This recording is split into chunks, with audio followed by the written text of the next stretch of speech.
Bonjour à toi, ici Mademoiselle Sou et aujourd'hui on va parler d'un outil, un outil vraiment fantastique quand on est vraiment dans le dessin ou dans le coloriage. Eh bien il s'agit de la gomme électrique, donc c'est parti, on y va. La gomme électrique, comme son nom l'indique, eh bien c'est une gomme électrique. Oui, merci, voilà, la vidéo est finie, merci, au revoir, c'est bon. C'est tout pour moi. Non, je plaisante, restez là. La gomme électrique, en fait, c'est ce genre de petit outil. En fait, c'est donc, vous voyez, hein, ça ressemble un peu à un gros feutre, un peu comme les gros stabilos, voilà, c'est un petit peu gros, mais en fait, ça permet d'avoir un moteur à l'intérieur qui va permettre de tourner l'embout où il y a la gomme, et du coup de tourner sur lui-même pour pouvoir gommer sur des toutes petites surfaces. Parce que souvent, quand on gomme, on va faire des mouvements de va-et-vient ou des mouvements de rond, mais ça reste limité au niveau de l'espace de travail quand on veut gommer. On a des gommes, d'ailleurs, attendez, voilà. On a des gommes comme celle-ci qui est donc la Mono Zero de chez Tombow qui, mais il n'y a pas que qui en font, mais c'est des gommes, voilà, comme un critérium avec un petit tube de gomme qui va permettre de gommer, mais de façon très très minutieuse. Mais même avec des gommes aussi petites que ça, eh bien ça reste limité parce que même comme ça, il faut quand même, pour que je gomme, je peux pas juste poser. Il va falloir que je fasse un petit peu de va-et-vient ou un petit rond. Donc la surface sera toujours plus grande que la gomme au niveau de sa circonférence. Donc c'est très très bien. Ce genre d'outil d'ailleurs est très très bien. Je vous parlerai des gommes en général dans une autre vidéo mais qui sera plus longue. Donc ce sera pour un peu plus tard sur la chaîne. Mais je voulais vous parler de ceci déjà parce que voilà, ça permet de gommer, mais je peux poser et ne pas avoir à faire de mouvement puisqu'en fait le mouvement va se faire directement par la machine. Donc celle-ci, c'est une gomme électrique de chez Derwent, d'ailleurs il y a son nom écrit dessus, et qui est à pile. Donc si j'ouvre, on a ici deux petites piles, donc c'est des piles AAA si je ne me trompe pas, enfin c'est les piles qu'on met dans les télécommandes généralement. Donc là moi j'ai des piles jetables, mais le mieux c'est de prendre des piles rechargeables maintenant, comme ça vous pouvez les recharger et réutiliser toujours les mêmes piles, ce qui permet d'éviter de changer de pile à chaque fois. Et du coup, comme c'est avec des piles, eh bien ça permet d'être électrique et donc de pouvoir faire fonctionner le moteur. On a un petit bouton sur le côté qui fait que quand j'appuie, attention ça va faire du bruit, ça tourne. Donc je vous le montre de plus près. Et donc ça permet que quand on veut gommer, je pose sur mon papier et ça va tourner sur lui-même. Donc en fait ça va faire vraiment un trou qui va, enfin un gommage beaucoup plus petit, en sachant que vous avez aussi du coup la possibilité de poser qu'un coin de votre gomme et donc de faire encore un trou, un gommage encore plus fin. Donc c'est vraiment extrêmement pratique. Ça sert énormément pour quand on veut faire justement du crayon de couleur ou des dessins au crayon papier et qu'on veut ramener une pointe de lumière ou qu'on s'est trompé ou qu'on veut amener une nuance différente et que du coup pour ça on va gommer. Ça permet aussi de faire des effets de poils, ça permet de faire des effets de moustache, de cheveux, de reflets dans les cheveux, des points pour la bouche, la lumière, le nez. Enfin, c'est vraiment utile pour énormément de choses et c'est vraiment un coût qui reste minime. Alors je vous mets le prix ici actuellement parce que je l'ai acheté il y a longtemps, donc le prix a un petit peu évolué, donc je vous mets son prix ici. Mais depuis, on m'en a offert une autre, j'en voulais une nouvelle, alors c'est la même marque, Derwent. Après il y a plein d'autres marques qui en font, on en parlera un petit peu après, mais du coup on m'a offert une nouvelle gomme électrique qui est celle-ci. Alors je vous ai gardé exprès le packaging pour que vous puissiez voir, mais je l'ai déjà testé, je vous le dis tout de suite. Voici. Donc déjà c'est une gomme qui est beaucoup plus fine que celle-ci, autant par le fait de la tenir qui va être aussi inclinée, ce qui fait qu'en fait on va pouvoir le tenir beaucoup plus comme un crayon et beaucoup moins comme ça, ou là où c'est quelque chose d'un peu gros en fait. Un autre point intéressant, c'est que là on a deux tailles de gomme. Avant on n'avait que cette taille là de gomme, qui sont donc des petits cylindres. Maintenant on a aussi cette petite taille là, ce qui fait qu'on a encore un système de gommage encore plus fin, encore plus minutieux, donc c'est extrêmement pratique et du coup c'est vraiment très très intéressant. Mais ce n'est pas tout, si cette gomme là est encore mieux à mon humble avis, c'est parce que il y a le fait qu'elle soit rechargeable en USB. Ce qui fait que du coup, eh bien, on n'a plus besoin d'acheter de piles, on n'a plus besoin d'avoir des piles rechargeables et du coup c'est bien parce que du coup on a juste à brancher un câble USB, on en a tous. C'est le branchement des anciens portables ou des manettes de PlayStation, ce genre de choses, donc ça reste des câbles qu'on a tous chez soi, donc à recharger c'est vachement bien également, c'est beaucoup plus simple aussi à avoir. En fait je trouve qu'elle est encore mieux aussi pour une autre chose, c'est que là vous voyez on a un bouton ici qui fait que quand on appuie ça tourne. mais si je lâche, ça s'arrête. Or, sur celui-ci, il y a un bouton où en fait on peut appuyer et on entend un petit clic et ça va continuer à tourner tout seul. Donc on n'est pas obligé de rester crispé sur le bouton pour gommer. Donc franchement, ça aussi c'est pareil, c'est que du coup ça permet de gagner en puissance au niveau de la main parce que à un moment ou un autre on peut se crisper la main, on peut se faire mal à la main. Moi j'ai eu des soucis plus jeunes avec mon poignet, donc je dessine mais j'ai des fragilités, donc je suis obligée de faire très attention à comment je dessine et me crisper sur mon crayon ou sur ma gomme électrique, c'est vraiment pas recommandé pour ma main.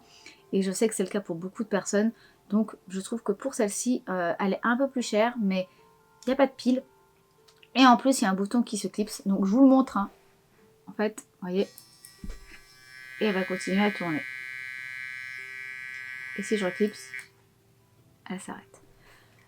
Ça, c'est quelque chose qui est vraiment super. Et franchement, elle est un petit peu plus chère, donc je vous mets son prix ici. Mais franchement, encore une fois, c'est un investissement qui vaut le coup. Je suis vraiment satisfaite parce que déjà, on a une gomme plus précise, on peut avoir la gomme plus large. On a le système pour bloquer et ça c'est vraiment génial. Et puis alors la prise USB c'est vraiment cool parce que si on n'a pas de pile rechargeable chez soi et qu'on n'a pas de pile, au moins on a toujours un câble USB. Donc encore une fois, je trouve ça génial. Donc je vous parle de ces deux gommes là, maintenant il y en a plein. Je suis pas du tout sponsorisée par Derwent. Hein. Cependant, si une personne de la marque vient à passer par ici et voit cette vidéo, ce serait avec grand plaisir que j'aimerais bien tester d'autres produits de chez eux parce que je sais qu'ils ont vraiment des bons produits, comme j'avais déjà pu tester des crayons carbone classiques qui sont vraiment très bons, que je teste depuis des années depuis que je suis étudiante en fait. Mais aussi par rapport aux crayons de couleur, je sais que vous êtes beaucoup à m'avoir dit de tester les Inktense, et oui, je compte les tester, mais bon, c'est quand même un sacré budget, donc je me doute que la qualité est là, mais bon, hein, s'il y a quelqu'un qui passe par là pour me proposer une sponsorisation, ce serait avec grand plaisir. J'ai eu d'autres gommes, j'en ai une gomme électrique, ma toute première, qui était bleue, je ne sais plus d'où elle vient, alors je sais que je l'ai achetée au Géant des Beaux-Arts, mais impossible de me rappeler la marque, et la marque n'est pas sur la gomme, donc je ne peux même pas vous le dire, je peux vous montrer à quoi elle ressemble. La voici, elle a duré dans les 6 ans, au niveau de sa durée de vie, et elle m'a coûté dans les 15 € celle-ci. Le moteur a lâché, alors elle fonctionne encore, mais le moteur a commencé à rendre l'âme, parce que du coup je l'utilisais tout le temps, je l'utilisais pendant mes études. Donc elle a pas tenu le choc, je l'ai vraiment rincé, mais voilà, pour vous dire, je l'ai eu au Géant des Beaux-Arts, mais impossible de me rappeler la marque. Un petit conseil, n'achetez pas les gommes qui sont pas chères, qui sont à 3-4 € que vous trouvez sur Amazon, sur Wish, sur AliExpress. Sincèrement, ça ne vaut pas le coup. J'en ai acheté 2. J'ai voulu en acheter une, elle a mal marché, elle a tenu 2 gommages, 2 illustrations. Et du coup, j'en ai racheté une et c'est pareil, elle a tenu une illustration et elle est morte. Le moteur, en fait, n'est pas assez puissant pour tenir le coup et donc du coup il va mourir assez vite et va se faire un effet de et il gommera plus rien, ça va tourner de moins en moins vite et ça gommera plus.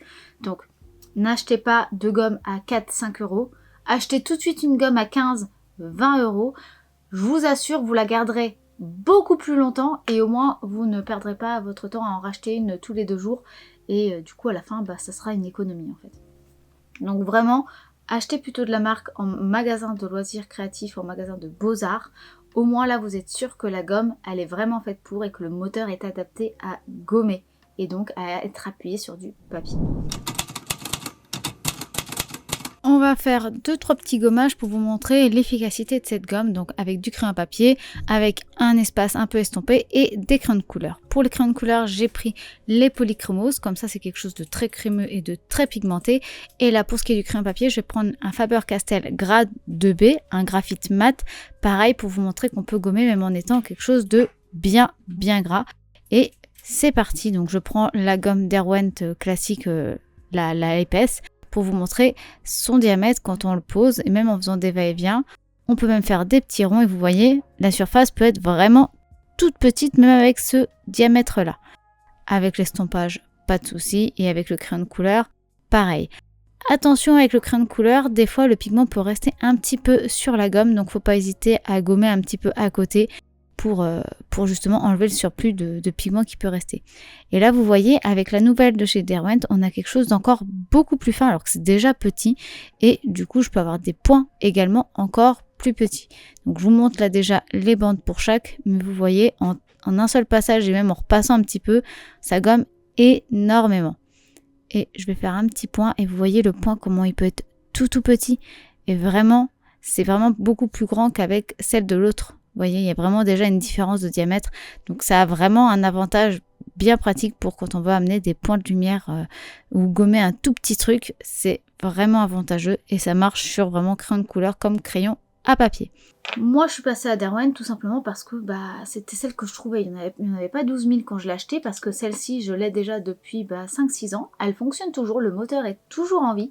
Alors il est vrai que pendant 2 ans j'ai pas vraiment dessiné, donc elle a eu un petit peu de temps pour se reposer, faut bien le reconnaître, contrairement à celle-là où je l'ai vraiment usée parce que en école d'art on a tendance à travailler énormément.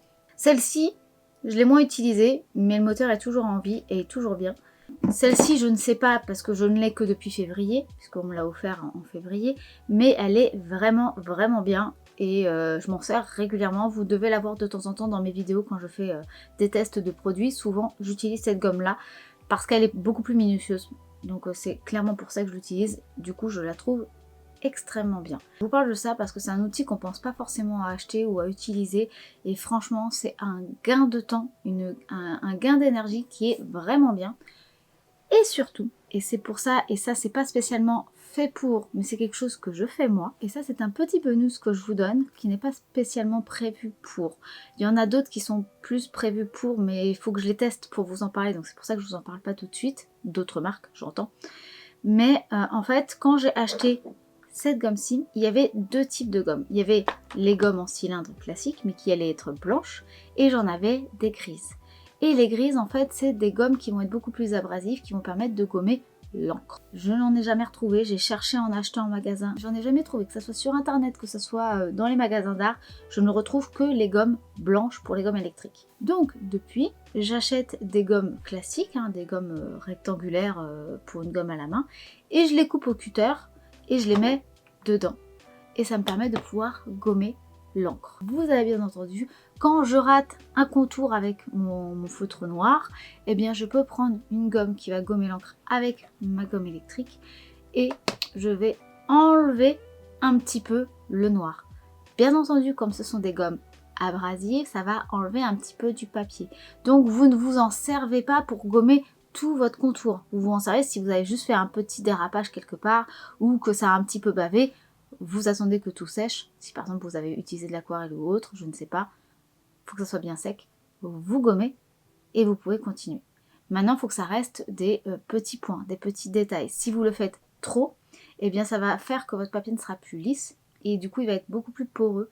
Donc si vous remettez trop de feutre par-dessus, le feutre va baver. Si vous remettez de l'encre ou de l'aquarelle, c'est pareil, ça va baver d'une manière beaucoup moins uniforme parce qu'on aura enlevé la surface adaptée et classique de votre papier. Donc il faut bien faire attention à ça. Moi généralement j'utilise celle-ci. Ce sont les gommes de chez Faber-Castell, donc qui servent justement à avoir le côté bleu pour l'encre et le côté blanc pour le papier. Pour les plus vieux d'entre nous, parce que c'est quelque chose qui se fait beaucoup moins à notre époque maintenant, mais voilà, avant on avait des gommes comme ça qui étaient roses d'un côté et bleu de l'autre, et le bleu, on s'en servait jamais. Et bien moi du coup je me sers de celles de Faber-Castell parce qu'elles sont de meilleure facture que les, je crois que c'était Mapette qui faisait ça en rose et bleu, elles sont quand même de meilleure facture celles-ci, mais le bleu voilà, ce que je fais c'est que je le coupe en 3 dans la longueur comme ça. Comme ça je fais 1, 2, 3, je coupe à plat et ça me fait 3 petits tubes bleus que je vais mettre dans ma gomme électrique, dans le petit cylindre. Parce qu'en fait, la gomme électrique est composée de son corps, d'un petit embout en métal et de la gomme. Donc en fait, une fois que j'ai fait ça, je mets mon petit embout de gomme, je le mets dedans et on peut gommer. Et donc moi ce que je fais c'est que je mets des petits bouts bleus dedans pour pouvoir gommer mon encre. Et ça marche super bien. Les premières fois, testez sur un papier à côté, histoire d'apprendre à appuyer plus ou moins, à rester plus ou moins longtemps, parce que comme c'est abrasif, si vous restez trop longtemps en appuyant, eh bien vous pouvez faire un trou dans votre papier. Donc il faut y aller minutieusement, c'est sûr, mais ça permet de, si vous avez passé un sacré paquet d'heures sur votre illustration et que vous avez fait un contour noir et que vous avez raté juste un petit truc, eh bien vous pouvez le rattraper. Prochainement, je testerai la gomme de chez Tombow, donc une mono, et c'est une Sand Eraser, donc c'est-à-dire que c'est une gomme qui pareil va être vraiment abrasive, donc c'est un peu plus rupeux, comme la bleue, même si la bleue reste plus lisse que celle-ci. Donc faudra que je la teste, je la testerai à la main et je la testerai sur la gomme électrique. Mais ça, ce sera pour une prochaine vidéo. Voilà, donc j'espère que cette petite découverte ou redécouverte vous aura intéressé. Je précise quand même, parce que là moi j'ai beaucoup d'Erwent et je n'ai pas testé les autres marques, mais il y a d'autres marques qui en font, dont Faber-Castell il me semble. Il y a plusieurs marques qui en font, donc il ne faut pas hésiter à aller voir les autres marques également. C'est juste que quand je vais à Cultura, c'était les Derwent que je voyais. Et à Rougy et Play, j'ai vu celle-ci. Il y a quelques mois, je l'ai vue vers Noël, je crois. Et du coup, je l'ai demandé et mon chéri me l'a offert à la Saint-Valentin. Voilà, moi, c'est le genre de cadeau que j'aime bien. Donc j'étais très très contente et franchement je regrette pas qu'il me l'ait offert parce que elle est beaucoup plus fine, elle est beaucoup plus maniable et le fait pareil que ça soit comme ça, c'est que déjà ça se penche, j'ai moins à pencher mon poignet. C'est tout bête, mais sincèrement pour l'aisance du poignet quand on dessine beaucoup, quand on penche beaucoup le poignet, quand on se crispe beaucoup, et en fait l'ergonomie d'un crayon ou d'une gomme c'est vraiment important et donc ça je trouve ça génial. N'hésitez pas à me dire en commentaire si justement vous connaissez la gomme électrique, si vous en servez, si vous connaissez une marque que vous appréciez beaucoup. Moi ça m'intéresserait vraiment de le savoir et je pense que même pour les personnes qui seraient intéressées d'acheter ou de découvrir, ça leur plaira aussi, donc n'hésitez pas à laisser des informations comme ça en commentaire. Et puis du coup cette vidéo est terminée, j'espère qu'elle vous aura un petit peu aiguillé, qu'elle vous aura fait découvrir un nouveau produit. Si c'est le cas, n'hésitez pas à liker cette vidéo si ce n'est pas encore fait, vous pouvez la commenter et la partager, ce qui permettrait de soutenir et de faire vivre un petit peu la chaîne. Merci beaucoup à tous ceux qui le font, merci beaucoup à vous tous. N'hésitez pas d'ailleurs à vous abonner et à cliquer sur la petite cloche pour ne rater aucune de mes vidéos, parce que c'est comme ça en fait que YouTube vous montrera de nouvelles vidéos.